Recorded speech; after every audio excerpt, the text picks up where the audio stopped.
Hey, what is up guys? It's your boy Speed here, and today we're going to be taking a look at Sox's Caudle. Caudle's a hero that's been shooting into the meta, and I think a big part of this is because of the fact that Caudle is one of those heroes that works very well when there's a lot of camps on the map. He's extremely good at farming. He's very good at buying efficient items, and there are so many efficient items. Drums, Glimmer, Pavis, whatever that thing's called, the shield thingy. What did I not say? Vessel's fine, it's not great. Crimson, Greaves, there's so many good items, and the hero got changed a little bit, making it slightly better. Blinding Light being part of your base kit and Solar Bind being part of the ult is a buff to Caudle. It certainly is. So this hero is very popular. I'm going to show you guys how to play it in your pubs as well, and let's get into it. Also, I want to tell you guys that if you've been struggling with solo queue and you're looking to get to the next rank, I'm going to be able to help you. Like literally with the Game Leap website, I'm going to give you guys guides that are going to make it unbelievably clear on what you need to do. So if you've been stuck in the solo queue grind, you don't know what to do, and you want to become absolutely broken, but like actually you want to become much better at Dota,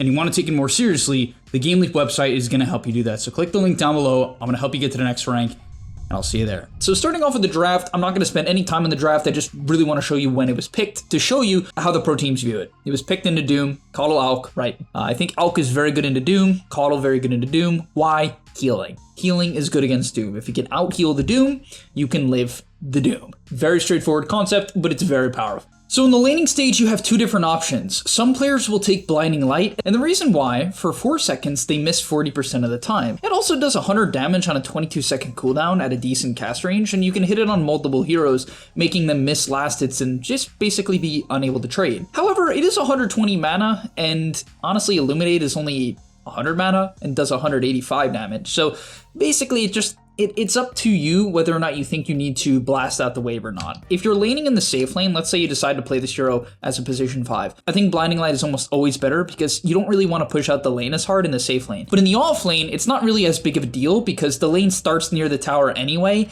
and so typically you can kind of just blast it in with the help of something like an Underlord, and that's more than good enough, right? So you'll likely see him just blast in the wave whenever needed, and even 33, maybe he'll skill up the Firestorm. I'm not really sure, but that tends to be what teams will look to do.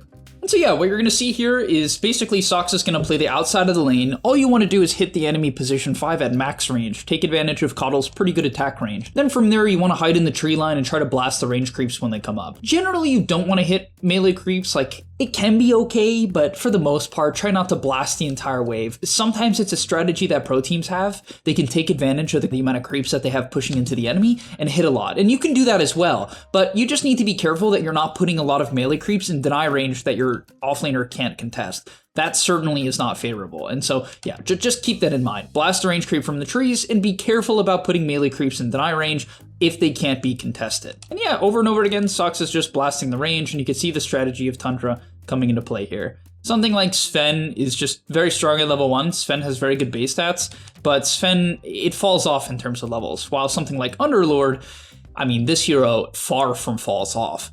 His levels scale incredibly well. Firestorm and After Fiora scale incredible. And Vanguard, the item he typically rushes, is insane. So basically, yeah, over time, you're going to win this lane. And so he understands, yeah, I'm in the safe lane.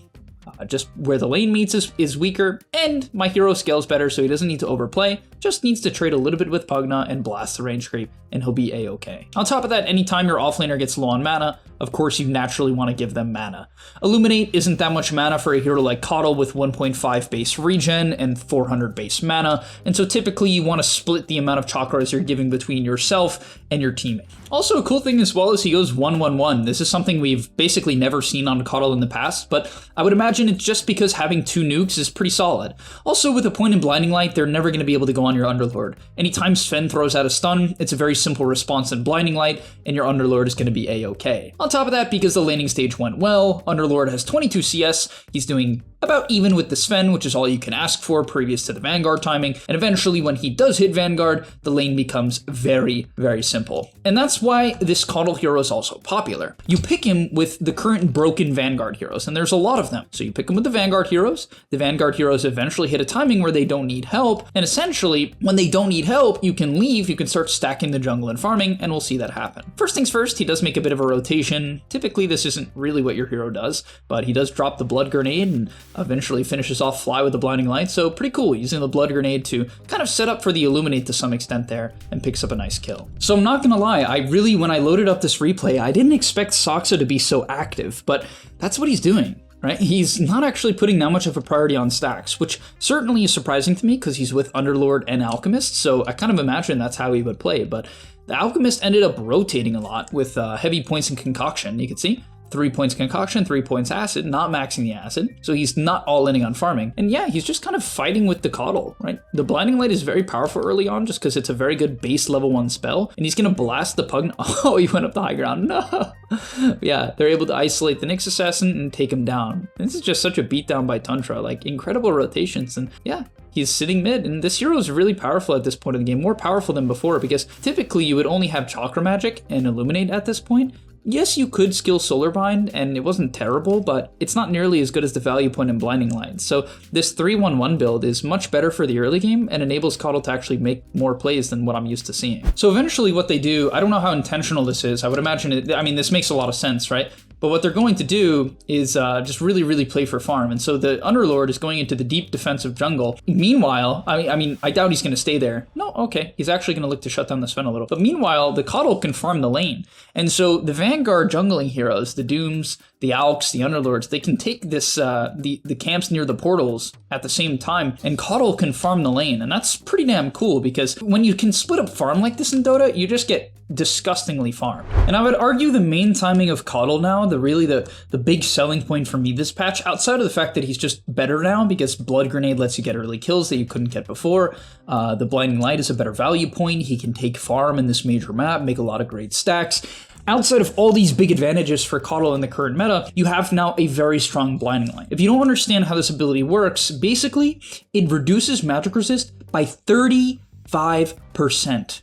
Every nuke cast on someone you Solar Bind does 35% more damage. On top of that, the slow per units is 10%. So every time the enemy moves, they get slowed more. So basically, they can't really run away. And it lasts for 6 seconds, so it's very long. And it's only a 14-second cooldown, which gets reduced by Chakra. So you have these 3 incredible spells very early on. And what's important to note is this version of Solar Bind, it's way better than just 1 point of the old Solar Bind. It's like 3 or 4 points. I don't know the exact numbers, it doesn't really matter. All you need to know is it's like a giga version of the old spell, that's why it's tied to the old, but it's just better this way. And I kind of mentioned this when I originally read the patch notes, like, oh, this Coddle ultimate is just way better now because you didn't want to take Solar Bind early on, it just wasn't that great. But now you get it at level 6 when people tend to have nukes, nukes online that you can synergize with the magic resist reduction. And yeah, it just really pairs very well together. As you can see, he's going to eventually Chakra himself. That's going to drop all of his spells down, right? Insane.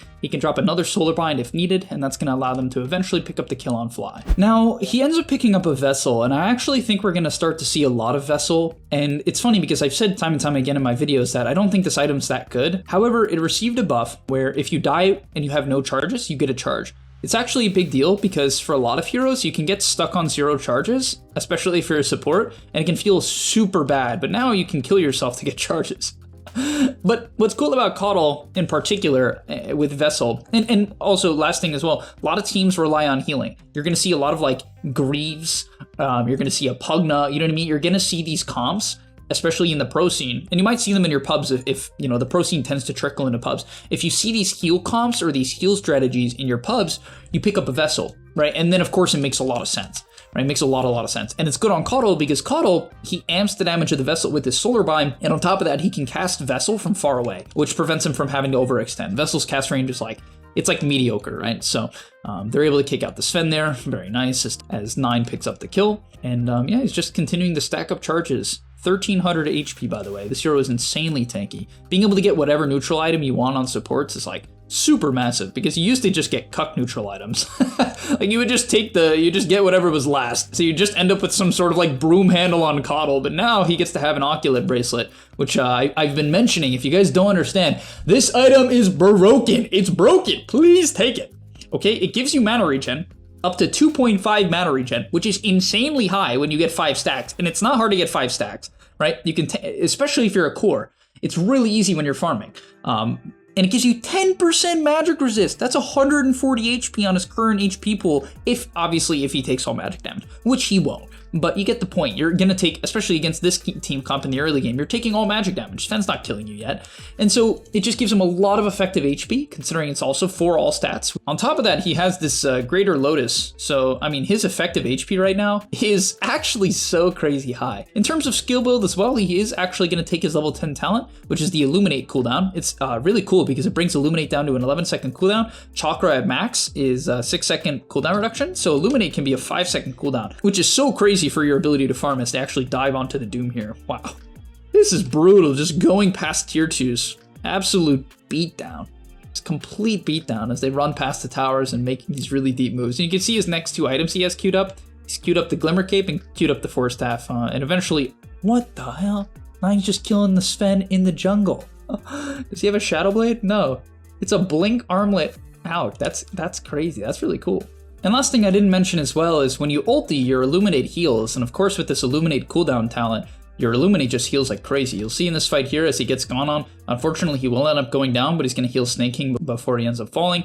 And really the main strategy, the reason why Coddle's largely popular, is you stack healing. Alk is a hero that heals, Wraith King has lifesteal that got heavy buffed in team fights, it does more against heroes, you have a Crimson and a Pipe, and then the enemy team just does very minimal damage. You'll see in this fight here, for instance, yes, they end up killing both the supports, so they kind of get like best case scenario, right? They burst the supports, and then they simply kind of just, even though they hit all these god tier nukes and such, they barely end up killing them, right? Like they win this fight, which is awesome considering they're 14k behind, but they barely won it. Actually, did they even end up killing Skeeter?